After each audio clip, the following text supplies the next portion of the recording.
Hello, Goosebumps fans. Exclusive video coming at you. Interesting thought. Fazgoo, a twisted relative of Monster Blood.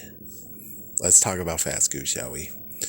Right now, as I'm talking right now, we have Daco, who actually is talking about the second time Fazgoo showed up in the Fazbear Frights book. But the first time, it reminds me of how messed up Monster Blood is, even though it's more the fact that Fazgoo has done more than what the Blue Monster Blood did for Goosebumps. Because the Blue Monster Blood was never going to be mentioned again, never, ever, ever, ever. But Fazgoo, it actually does something that most likely would make freaking people go, what the frick? And I'm pretty sure if they would have actually done the interesting thing of bringing back Blue Monster Blood back, but this time make Blue Monster Blood do the most unbelievable and horrifying thing ever, of where Blue Monster Blood actually was something that was able to bring Sarah Beth back from beyond the grave. I have to admit, people will be freaked out, especially the horrific thing of the imagery of the blue goo actually going on to, I don't know, it's like a piece of hair, her tooth. She didn't really have a skeleton. The freaking green monster blood ate her holes. So it's like, yeah. Either way, Fazgoo, what happens with this one is that apparently this has been happening for decades, where there is a kit that they have, and this kit, you put your DNA in it. It's your hair, it's your tooth that you had. The main character put his baby tooth in, and his baby tooth, because it was a baby tooth, it took it even longer for it to grow. And what's even crazier is that what it does is it actually absorbs the person's essence, body fluids, and everything, and it turns into the person, while the other person actually is nothing but the goo, or should we say a little small pus of himself. And it's messed up where they have to tell everything because they're about to die, so tell them what exactly they should do and care about to make sure that your family's all right and everyone else is all right, which is pretty creepy and pretty frightening if you think about it. Monster Blood in itself, if we really go for it, how exactly does Monster Blood play out? Well, I would say if Monster Blood actually eat you whole, you'll never be seen again. That's just how it goes. And it's kind of crazy how it never actually leads to that ever again. Even we have to blockade everything, which I'm pretty sure is the same thing too, where it's like, yes, if you are, well, unless we can, it's debatable. The episode version actually will bring back people. I guess technically you could say that, but book version, I don't really think so. And plus the book version doesn't really matter because everyone that was in the story was fictional anyways. But But the thing is that with Monster Blood is that, yeah, the original Monster Blood, if you actually let it go the way it used to, the original first one, oh yeah, you'll be never seen again. You'll be swallowed up whole and that's it. While Monster Blood just decides to do other methods, which is infect Cuddles or affect Evan by accident. And the yeast actually helped him grow even bigger. Yeah, I know, not really canon, but it's good to actually mention that it makes sense that it pieces together. The Monster Blood for breakfast, which again, I believe Kermit actually is involved with this.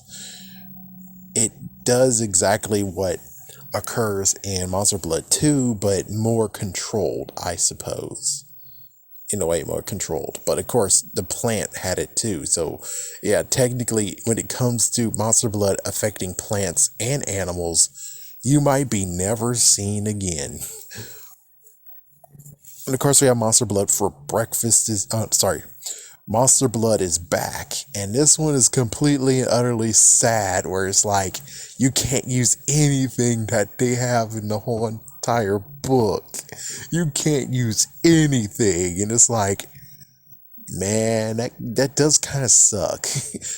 Like, gotta admit, it does kind of suck. But if it all was canon, oh man, they mix so much stuff in there. They mix Monster Blood 2 in there. They mix Monster Blood 3 in there. It is crazy to the point where it's like, oh my goodness, what do they not have in this freaking book? What do they not have? But as for Fazgoo, oh my gosh. It's like many of them said that Fazgoo should actually be Goosebumps. It should be the third installment or the third version of, in quotations, glue, goop, blood, blob, whatever. And it's like, so technically, which it's like, I know, blasphemous before we end this video, but the thing is that, what if the people who are doing Fazbear Frights, what if they're trying to actually get the rightful presence and, the torch passed as Goosebumps? Because they're in Scholastic too. These writers are in Scholastic. So since these writers are in Scholastic, it's pretty crazy where it's like, let's just say if he does what many people are speculating and believe is he's doing, then why in the world isn't getting the writers from Fazbear Frights into his freaking world? It's weird and crazy that he's not actually doing this. But on the other hand, it could be. We don't know for sure. Do I want to know? Not really. But it's like, if I could really actually say something, I'll say this, is that K.A. Gapplegate should have did what she should have done a long time ago. Give us the real book 53, Megamorph 5, and the real book 54. I know, Goosebumps, but I have to say though, more than anything, Animorphs, I really want Animorphs to actually get this whatever. But Fazbear Goop, I would definitely say you need to read those books. Well, short stories. Because if you don't read those short stories, you're missing out. I mean, this is like technically a competitor to Goosebumps. Of course, it's going to get canceled, sadly. But these stories deserve to actually get noticed by everyone who reads Goosebumps. The freaking games, no, you don't need to know about the games. Just read the books. You can skip the 3 books that came before it. Silver Eyes, Twisted Ones. I forgot the last one. I forgot the last one. But still, those don't need to be read. These are standalone books, standalone stories. I definitely would like to hear more people actually tell their side of the story instead of just one person. No offense, but multiple points of view gives us multiple ideas, multiple freaking things to spin off of. Just have one person talk about it. Do we really actually get to have the full story? There could be things that he's missing, and fresh eyes give us new perspective. Anyways, have a scary day. Have a scary night.